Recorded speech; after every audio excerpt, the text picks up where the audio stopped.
ಪೂಜೆ ಮುಗಿಯಿತೆ. ಬನ್ನಿ ಸ್ವಾಮಿ, ಈಗ ತಾನೇ ಇಬ್ರು ಪಾದ ಪೂಜೆ ಮಾಡಿದ್ದೀನಿ ನಾನು. ಏನ್ರಿ, ದೇವರಿಗೆ ನಮಸ್ಕಾರ ಮಾಡಿ ಪ್ರಸಾದ ಕೊಡಿವಿ ನಿಮಗೂ.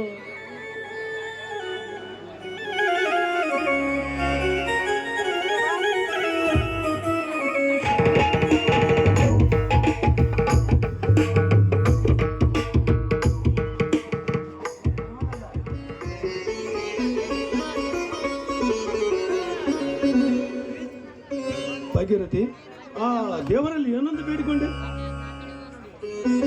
ಸ್ವಾಮಿ, ಈ ನಮ್ಮ ಮನೆತನ ಯಾವ ದೇವರ ದೃಷ್ಟಿ, ಕೆಟ್ಟ ದೃಷ್ಟಿ ನಮ್ಮ ಮನೆತನಕ್ಕೆ ಬೀಳದಿರಲಿ ಅಂತ ಆ ಬಸವೇಶ್ವರನಲ್ಲಿ ಇಂದು ಸೆರಗುಡ್ಡಿ ಬೇಡಿಕೊಂಡೆ ನಾನು.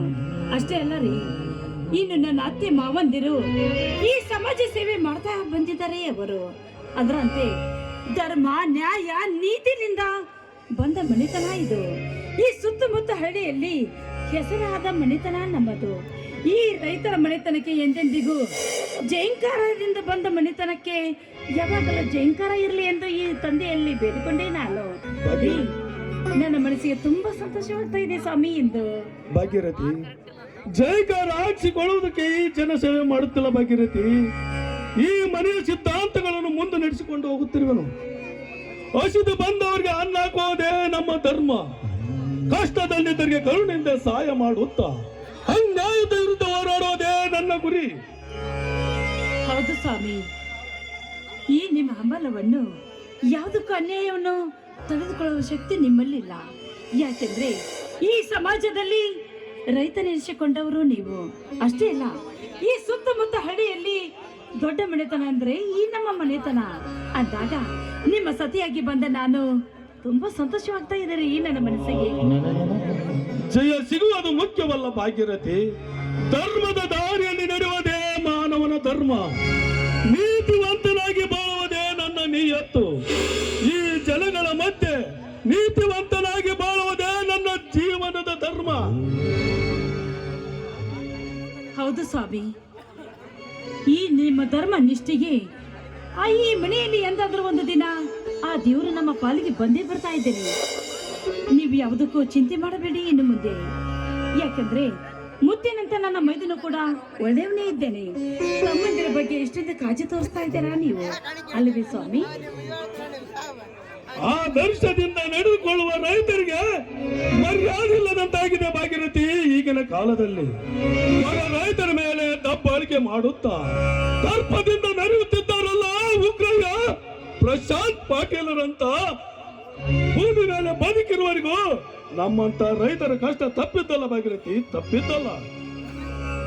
ಸ್ವಾಮಿ, ಒಣಗಿದ ಒಂದು ಕಾಡ ಮರದಲ್ಲಿ ಒಂದು ಕಾಡು ಮರ ಇದ್ದರೆ ಅದಕ್ಕೆ ಬೆಂಕಿ ಹಚ್ಚಿ ಸುಟ್ಟು ನಾಶ ಮಾಡಬೇಕು ನಾವು.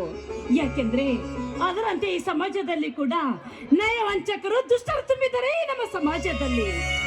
ಅಂತವ್ರನ್ನ ಸದೆ ಬಡಿಬೇಕಾದ್ರೆ ಈಗಲೇ ಬೆಂಕಿ ಹಚ್ಚಿ ಸುಟ್ಟು ಹಾಕಬೇಕು ಅಂತ ನಯವಂಚಕರನ್ನು ನಾವು. ಬಲಗೈಯಲ್ಲಿ ತುತ್ತು ತೋರಿಸಿ ಎಡಗೈಯಲ್ಲಿ ವಿಷ ಉಳಿಸುವ ಕಾಲವಿದು. ಧರ್ಮನಿಷ್ಠೆಗಿಂತ ಕರ್ಮದ ಕಾರ್ಯ ಕಂಗೊಳಿಸುತ್ತಿದೆ ಭಾಗೀರಥಿ ಈ ಸಮಾಜದಲ್ಲಿ.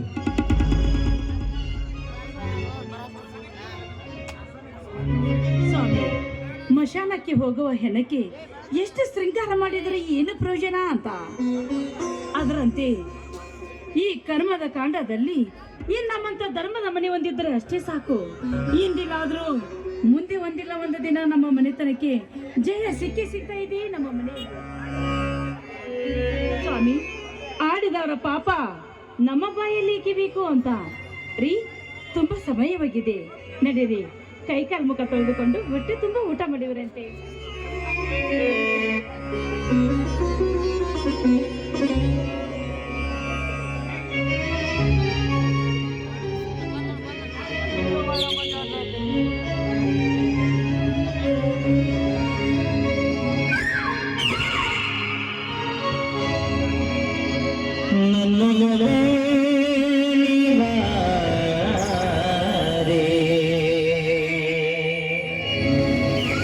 ನನ್ನ ಚೆಲುವೆ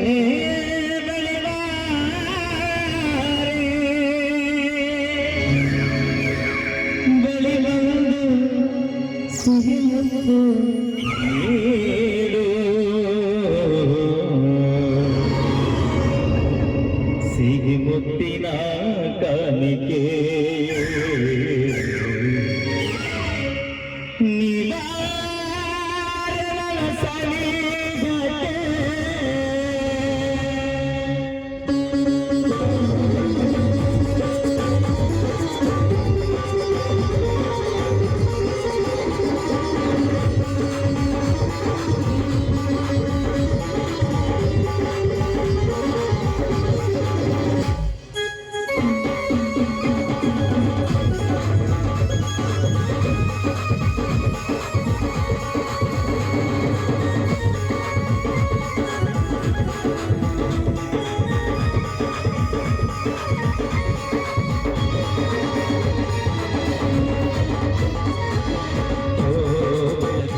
ಅಣ್ಣ ಅತ್ತಿಗೆ ಪೊಲೀಸ್ ಇಂಟ್ರಿಗೆ ಅರ್ಜಿ ಹಾಕಿದ್ದೆ. ನಿಮ್ಮಿಬ್ಬರ ಒಪ್ಪಿಗೆ ಇದ್ರೆ ಇಂಟ್ರಿಗೆ ಅಟೆಂಡ್ ಆಗುವ ಅಣ್ಣ. ಹೌದಪ್ಪ ರವಿಕಾಂತ, ಹೌದಪ್ಪ ರವಿಕಾಂತ, ಈ ನಾಡಿನ ಅಧಿಕಾರಿ ಆಗುವ ಆಸಕ್ತಿ ನಿನ್ನಲ್ಲಿದ್ದರೆ ನಮ್ಮ ಒಪ್ಪಿಗೆ ಹೇಗೆ ಕೇಳುವೆ? ಅಣ್ಣ, ನಿಮ್ಮ ಆದರ್ಶದಲ್ಲಿ ಬೆಳೆದವರು ನಾವು. ರೈತನೇ ಈ ದೇಶದ ಬೆನ್ನೆಲುಬು. ನಮ್ಮಂತ ರೈತರ ಬೆರಳುಗಳು ಮಣ್ಣಲ್ಲೇ ಕೆಲಸ ಮಾಡಿ ಈ ಸಕಲ ಜೀವರಾಶಿಗಳಿಗೆ ಅನ್ನ ನೀಡುವುದು ಶ್ರೇಷ್ಠವೆಂದು ನಮಗೆ ಮಾರ್ಗದರ್ಶನ ನೀಡಿದವರು ನೀವು. ಅದಕ್ಕೆ ನಿಮ್ಮ ಒಪ್ಪಿಗೆ ಕೇಳಿದೆ ಅಣ್ಣ. ನೀ ಹೇಳುವ ಮಾತು ಸರಿ ರವಿಕಾಂತ. ಈ ಭೂತಾಯಿ ಸೇವೆ ಮಾಡುವ ರೈತರಿಗೆ ಕವಡೆ ಕಾಸಿನಷ್ಟು ಕಿಮ್ಮತ್ತಿಲ್ಲದಂತಾಗಿದೆ ಈಗಿನ ಕಾಲದಲ್ಲಿ. ಅದೇ ಸರ್ಕಾರಿ ಕೆಲಸ ಮಾಡುವವನಿಗೆ ಸಲಾ ಮಾಡಿದು ಸನ್ಮಾನ ಮಾಡುತ್ತಾರೆ ಈ ಜನ. ಆದರೆ ಮಳೆ, ಚಳಿ, ಬಿಸಿಲನ್ನು ಲೆಕ್ಕಿಸದೆ ಕಷ್ಟಪಡುವ ರೈತನನ್ನು ಕಾಲು ಕಸಕ್ಕಿಂತಾಗಿ ಕೀಳು ಕಾಣುತ್ತಾರೆ ಈ ದೇಶದ ಭ್ರಷ್ಟ ರಾಜಕಾರಣಿಗಳು. ಹೌದು ಮೈದಿನ, ರಾಜ ಸಿಂಹಾಸನದ ಮೇಲೆ ಕುಳಿತುಕೊಂಡು ರಾಜ್ಯಭಾರ ಮಾಡುತ್ತಿರುವ ಈಗಿನ ದುಷ್ಟರಿಗೆ ಅಂತವರಿಗೆ ನೀನು ಬುದ್ಧಿ ಕಲಿಸುವ ಬದ್ಧಾಧಿಕಾರಿಯಾಗಿ ಬರಬೇಕಾದ್ರೆ ಇದೇ ನಮ್ಮ ಊರಿನ ಮೇಲೆ ಸೇಡು ಸಾಧಿಸ್ತಾ ಇದ್ದಾರಲ್ಲ ಆ ಉಗ್ರಯ್ಯ ಪ್ರಕಾಶ್ ಪಾಟೀಲನಂತವರಿಗೆ ಅವರಿಗೆ ತಕ್ಕ ಶಿಕ್ಷೆ ಕೊಡಬೇಕಾದ್ರೆ ಇಂದು ನೀನು ಪೊಲೀಸ್ ಅಧಿಕಾರಿಯಾಗಿ ಬಂದು ಅವರಿಗೆ ಒದ್ದು ಬುದ್ಧಿ ಕಲಿಸುವ ಬದ್ಧ ಅಧಿಕಾರಿಯಾಗಿ ಬರಬೇಕಿರುವುದೇ ಈ ನಿನ್ನ ಅತ್ತಿಗೆ ಆಸೆ ಮದ್ರ ಅತ್ತಿಗೆ ಆಸೆ. ಆ ಉಗ್ರಯ್ಯ ಮತ್ತು ಪ್ರಶಾಂತ್ ಪಾಟೀಲರಂತ ಗುಂಡ ಪುರಾರಿಗಳಿಗೆ ಕೈಕೊಳ ತೊಡಿಸಿ IPS ಕೆಂಪೈರ್ ಅಂತೆ ನಿಷ್ಠಾವಂತ ಅಧಿಕಾರಿಯಾಗಿ ನ್ಯಾಯ ದೇವತೆಗೆ ಅನ್ಯಾಯ ಎಸಗುವ, ಕೊಲೆಯ ಸುಲಿಗೆ ಮಾಡಿ ಈ ಕನ್ನಡ ನಾಡನ್ನು ಕರಾಳ ಮಾಡುವ ಭ್ರಷ್ಟ ರಾಜಕಾರಣಿಯರಲ್ಲಿ ಅಧಿಕಾರಿಯರಲ್ಲಿ ಅಂತವರಿಗೆ ಬೇಡಿ ತೋರಿಸುವ ನನ್ನ ಕಾರ್ಯ ಅತ್ತಿಗೆ ನನ್ನ ಕಾರ್ಯ. ತಮ್ಮ ರವಿಕಾಂತ, ಕಾಕಿ, ಖಾದಿ, ಕಾವಿ ಇವು ಮೂರು ನಮ್ಮ ನಾಡಿನ ನ್ಯಾಯಸ್ತಂಭಗಳು. ಈ ಕಾಕಿ, ಖಾದಿ, ಕಾವಿ ತಮ್ಮ ಕರ್ತವ್ಯವನ್ನು ನಿಭಾಯಿಸಿಕೊಂಡು ಹೋದರೆ ಈ ಜಗತ್ತಿನಲ್ಲಿ ನಮ್ಮ ನಾಡು ಉತ್ತಮಕ್ಕೆ ಏರೋದ್ರಲ್ಲಿ ಸಂದೇಹವಿಲ್ಲ.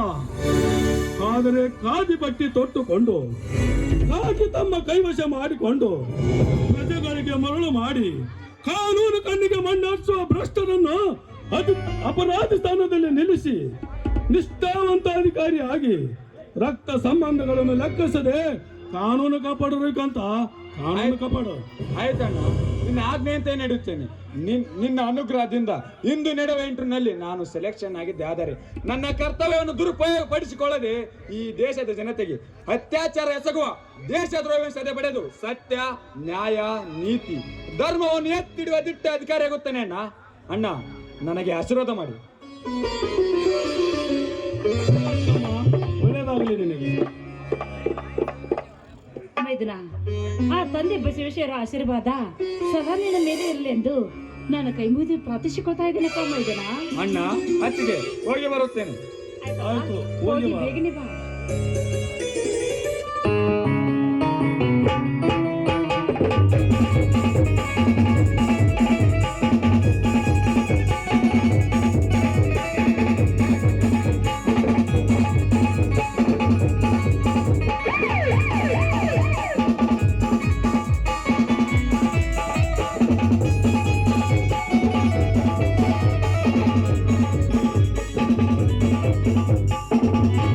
ನೋಡಿದೆ ಆ ಭಾಗೀರಥಿ ನನ್ನ ತಮ್ಮನನ್ನು. ನನ್ನ ಮಾತಂದರೆ ವೇದವಾಕ್ಯ. ನನ್ನ ಅಪ್ಪನಿಲ್ಲದೆ ಯಾವ ನಿರ್ಧಾರ ತೆಗೆದುಕೊಳ್ಳಲಾರನು ನನ್ನ ತಮ್ಮ ರವಿಕಾಂತ. ಇನ್ನು ನನ್ನ 3 ಜನ ಅಣ್ಣ ತಮ್ಮೆಂದರು ಇಲ್ಲಿವರೆಗೆ ಯಾವ ಭಿನ್ನ ಅಭಿಪ್ರಾಯ ಬರದೆ ಬಾಳುತ್ತಾರೆ. ಇನ್ನು ಮುಂದೆನೇ ಹಾಗೆ ಅನ್ಯೋನ್ಯದಿಂದ ಬಾಳಲೆಂದು ಆ ದೇವರಲ್ಲಿ ಬೇಡಿಕೊಳ್ಳುತ್ತೇನೆ. ಹೌದು ಸ್ವಾಮಿ, ತಂದೆ ಬಸವೇಶ್ವರನ ಆಶೀರ್ವಾದದಿಂದ ಈ ನನ್ನ ಮುತ್ತಿನಂತ ಮೈದನರು ಒಳ್ಳೆ ದಾರಿಗೆ ಸಿಕ್ಕರೆ ಎಷ್ಟು ಸಾಕು ನನಗೆ. ಏನ್ರಿ, ತಮ್ಮಂದಿರ ಮೇಲೆ ಎಷ್ಟೊಂದು ಪ್ರೀತಿ ಕಾಳಜಿ ತೋರಿಸ್ತಾ ಇದ್ದಾರಾ ನೀವು? ನಿಮ್ಮಂತೆ ಈ ಸಮಾಜದಲ್ಲಿ ತಮ್ಮಂದಿರ ಮೇಲೆ ಪ್ರೀತಿ ಕಾಳಜಿ ತೋರಿಸ್ತಾ ಇರುವುದೆಂದರೆ ಈ ನಮ್ಮ ಸಮಾಜದಲ್ಲಿ ನೀವೇ ಅಂತ ಕಾಣ್ತಾ ಇದೆ. ಏನ್ರಿ, ತುಂಬಾ ಸಮಯವಿದೆ, ಕೈಕಾಲು ಮುಖ ತೊಳೆದುಕೊಂಡು ಹೊಟ್ಟೆ ತುಂಬ ಊಟ ಮಾಡೋರಂತೆ ಬನ್ನಿ. ಚಂದ್ರನ ಬಾನಂಗಳದಲ್ಲಿ ಮಿನುಗುವ ತಾರೆ ನೀನು. ನಿನ್ನಂತ ನಯನವಾದ ಹೆಣ್ಣು ನನ್ನ ಹೆಂಡತಿಯಾಗಿ ಸಿಕ್ಕಿದ್ದು ನನ್ನ 7 ಜನ್ಮದ ಪುಣ್ಯವೆಂದು ಬಯಸಿಕೊಳ್ಳುತ್ತೇನೆ ಭಾಗೀರಥಿ. ಶೃಂಗಾರದ ಕಾವ್ಯ ಬಂಗಾರ ನೀನು, ಶೃಂಗಾರವಿಲ್ಲದ ಬಡವ ನಾನು. ನಿನ್ನ ಪ್ರೀತಿ ನನಗೆ ಶೃಂಗಾರವಾದರೆ ನನ್ನ ಜೀವನ ಬಂಗಾರವಾಗುವುದು. ಅದಕ್ಕೆ ಬೆರಗಾದ ಈ ನಿನ್ನ ಪ್ರಿಯತಮ್ಮನಿಗೆ ಕಿಮ್ಮತ್ತನ್ನು ತೋರಿಸು. ಹೌದು ಹೌದ್ರಿ, ನಾನು ಬಂಗಾರ, ನೀವು ಬಂಗಾರ. ನನ್ನ ಪಲ್ಲಿಗೆ ಅಲ್ವೇನ್ರಿ? ನಿನ್ನಂತ ಸತಿ ಇರುವಾಗ ಅದಕ್ಕೆ ಸಿರಿ ಕೊರತೆ. ರೀ, ನಿಮ್ಮಂತ ಪತಿ ದೇವರು ಸಿಕ್ಕಿರುವಾಗ ನಾನು ಧನ್ಯ ರೀ, ನಾನು ಧನ್ಯ.